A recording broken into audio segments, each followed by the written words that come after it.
नमस्कार, news at 4 में आप सभी का स्वागत है। शुरुआत इस वक्त की बड़ी खबर से होगी। गोरखनाथ मंदिर पर हुए हमले से जुड़ा सबसे बड़ा अपडेट मिल रहा है, जहां आरोपी मुर्तजा को लेकर सिद्धार्थनगर गई है एटीएस की टीम। सिद्धार्थनगर पहुंची है एटीएस की टीम। आरोपी मुर्तजा को लेकर सिद्धार्थनगर में हमला पर मुर्तजा ने खरीदा था हथियार, ये बड़ी जानकारी। मुर्तजा को सिद्धार्थनगर ले जा रही है एटीएस की टीम। मुर्तजा को सिद्धार्थनगर से महाराजगंज ले जाएगी एटीएस की टीम। सूत्रों के हवाले से ये बड़ी खबर मिल रही है और हमारे संवाददाता नीरज श्रीवास्तव ज्यादा जानकारी देंगे। नीरज, ये एटीएस की टीम आकर किस तरह पूछताछ यहां ले जाकर करेगी?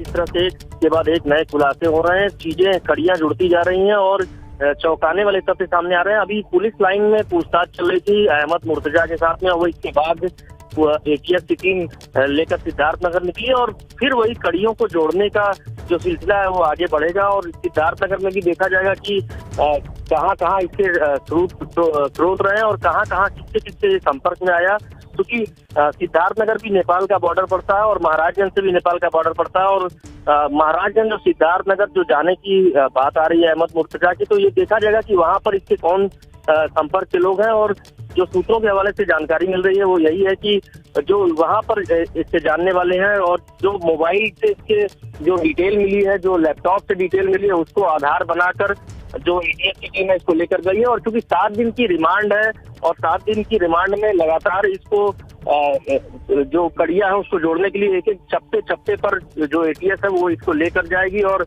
जो सुराग है उसको तलाशने की कोशिश की जाएगी। और यही वजह है कि मुंबई भी एटीएस की टीम गई हुई है और जो आसपास के जिले हैं जहां भी जैसी सूचना मिल रही है और इसके घर पर भी पहरा इसीलिए लगाया गया है कि कभी भी एटीएस इसको घर पर भी लेकर आ सकती है। इसके घर पर भी क्या दस्तावेज और क्या जरूरी सुराग मिल सकते हैं, इसको भी तलाशने की कोशिश करेगी एटीएस। और यही वजह है कि लगातार 7 दिन का समय है और लगातार उनको हर कड़ी को जोड़ना है और इसलिए अहमद मुर्तजा को लेकर काफी संवेदनशीलता के साथ में एटीएस काम कर रही है और एसटीएफ भी काम कर रही है।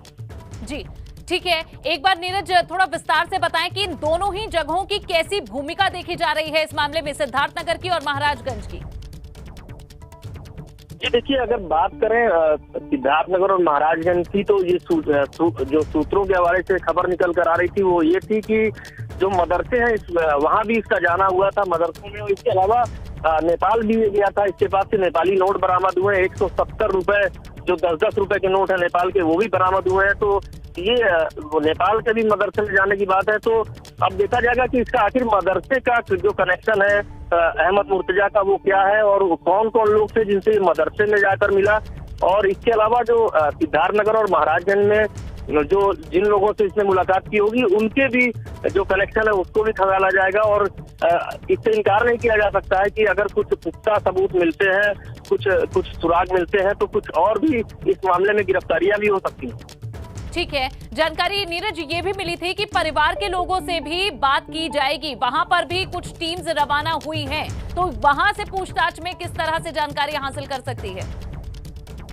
देखिए, लगातार सुबह से उसके घर पर हम लोग थे और पुलिस वहां पर मौजूद है और जो सूत्रों से ही जानकारी मिल रही थी कि जो कल 3 वहां पर कांस्टेबल तैनात किए गए थे उनको सस्पेंड होने की भी बात एक ये ताजा जानकारी निकल कर सामने आ रही थी। हालांकि इसकी कोई अधिकारी पुष्टि नहीं कर रहे हैं, लेकिन लापरवाही माना गया जिस तरह से उसके पिता का इंटरव्यू तमाम चैनलों पर चला और जो बातें सामने निकल कर आई, क्योंकि जब 3 बजे की प्रेस कॉन्फ्रेंस हुई लखनऊ में, जो आला अधिकारियों ने प्रेस कॉन्फ्रेंस में बताया कि आतंकी कनेक्शन साफ निकल कर आ रहा है, तो ये साफ हो गया कि उसके ठीक पहले जो उसके पिता ने बातें कही कि वो पूरा मानसिक रूप से बीमार है, ये पूरी तरह से झूठी बात साबित हो गई। और अब जो ससुर ने उससे बात कही है और उसकी पत्नी ने जो खुलासे उन्होंने किए हैं उसे लेकर भी अब टीम पूछताछ उनसे करेगी। नीरज, शुक्रिया जानकारी के लिए।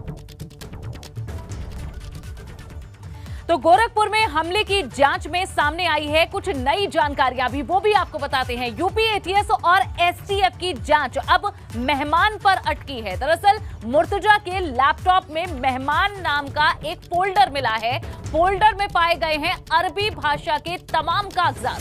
फोल्डर में कोड वर्ड में लिखी हुई हैं बातें। अरबी भाषा को ट्रांसलेट करने पर एटीएस को चौंकाने वाली जानकारियां मिली हैं। नेपाल से एक खास मेहमान की मेहमान नवाजी करने के निर्देश दिए गए। अब खास मेहमान को ढूंढने में एटीएस और एसटीएफ की टीमें जुट गई हैं। अब सवाल यह है कि क्या किसी आतंकी से होने वाली थी मुर्तजा की मुलाकात? ये सवाल है, क्योंकि जिस तरह से ये मेहमान नाम का फोल्डर है और उसमें ये निर्देश मिले हुए नजर आते हैं कि मेहमान नवाजी इस मेहमान की करनी है। अब ये मेहमान कौन है, कौन व्यक्ति मुर्तजा से मिलने वाला था, उसकी क्या प्लानिंग थी और मुर्तजा किस तरह से उसकी मदद करता, कैसे मेहमान नवाजी करता, इसी पर अब सुई अटकी है।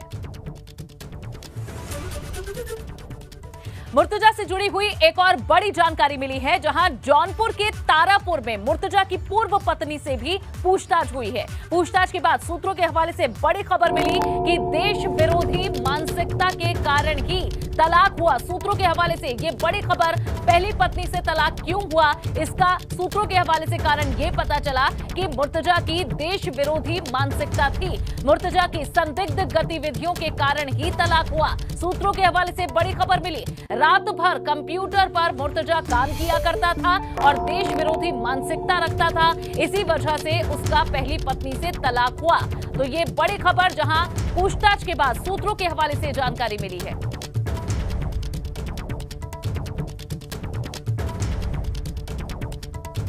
और वहीं इसी से जुड़ी एक और अहम खबर मिल रही है जौनपुर से, जहां मुर्तजा की पूर्व पत्नी के पिता का बयान सामने आया। 2019 में उन्होंने कहा कि मेरी बेटी से तलाक हो चुका था मुर्तजा का।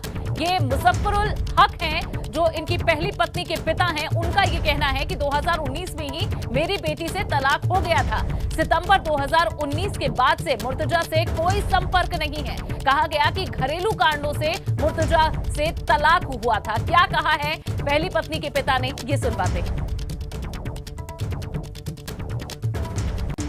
तो मुजफ्फरुल हक हैं, जो कि मुर्तजा की पहली पत्नी के पिता हैं, उनसे बातचीत की गई। उन्होंने कहा कि 2019 में ही तलाक हो गया था और उसके बाद कोई संपर्क बेटी से उनका नहीं रहा। सितंबर 2019 के बाद मुर्तजा से किसी तरह की कोई बातचीत नहीं हुई और घरेलू कारण उन्होंने तलाक के बताए। क्या कहा, आप खुद ही सुनिए।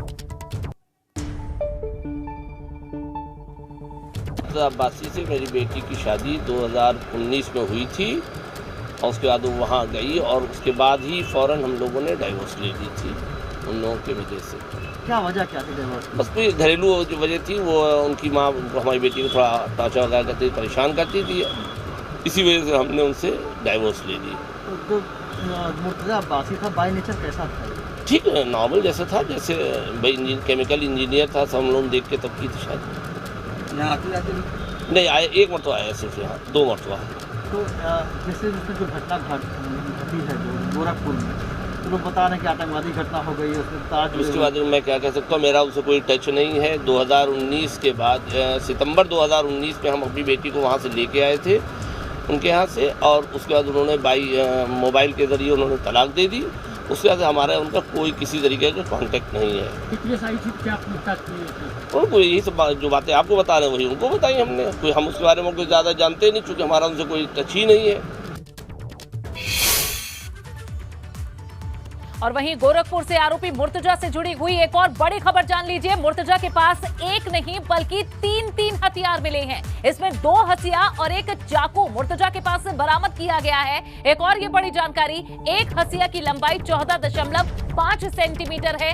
हथिया से ही सिपाहियों पर आरोपी ने हमला किया था। वहीं दूसरे हथिया की लंबाई 14 सेंटीमीटर है। दूसरा हथिया और चाकू बैग में छिपाकर मुर्तजा ने रखा हुआ था। कुल 3 हथियार मुर्तजा के पास थे, जिसमें एक उसके हाथ में और 2 बैग में थे।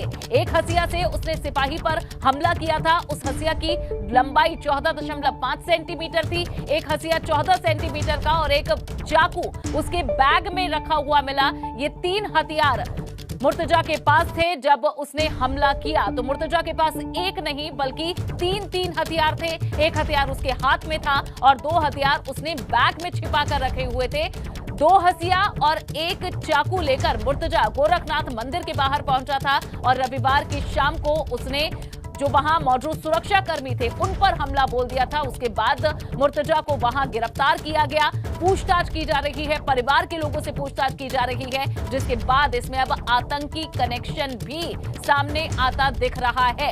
इस मामले में एटीएस और एसटीएफ लगातार पूछताछ और छानबीन कर रहे हैं, जहां मुर्तजा को अब अलग अलग जगहों पर पूछताछ के लिए ले जाया जा रहा है। ये हथियार उसने कहां से खरीदे, इसकी जांच की जा रही है। परिवार के लोगों से पूछताछ हो रही है। आईआईटी मुंबई से केमिकल इंजीनियरिंग मुर्तजा ने की थी। जानिए, पढ़ा लिखा था, इंजीनियरिंग की हुई थी और उसके बाद आखिर किस तरह से ये ऐसी गतिविधियों में लिप्त हुआ, किस वजह से उसने ये हमला किया, अब इनके कारणों का पता लगा रही है एटीएस और एसटीएफ। और इस बीच ये बड़ा अपडेट आपको दे रहे हैं, जहां आरोपी मुर्तजा से जुड़ी हुई ये बड़ी खबर कि मुर्तजा के पास एक नहीं बल्कि तीन हथियार उसके पास थे, एक हाथ में और 2 बैग में। यूपी में लगातार अधिकारियों पर एक्शन लिया जा रहा है। पिछले कुछ दिनों में कई अधिकारियों पर भ्रष्टाचार की शिकायतों को लेकर गाज गिर चुकी है।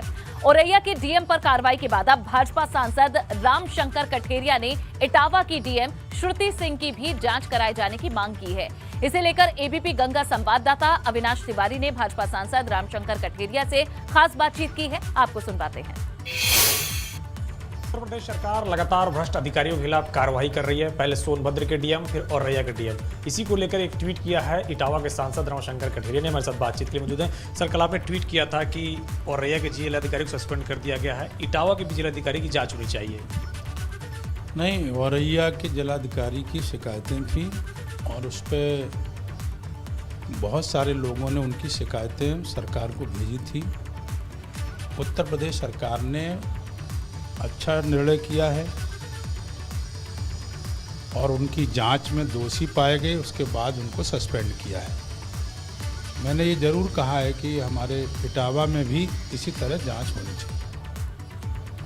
उत्तर प्रदेश में संगठन में ये भी निर्णय लिया गया है कि जो तमाम सारे अधिकारी हैं, अगर उनकी शिकायत जनप्रतिनिधि करते हैं तो उनके खिलाफ एक्शन होगा, जांच होगी कि आखिर जनप्रतिनिधि ऐसी शिकायत क्यों कर रहे हैं। नहीं, मुझे लगता है कि भाई जो सरकार है और अच्छा काम कर रही है उसमें अधिकारियों की बहुत महत्वपूर्ण भूमिका है।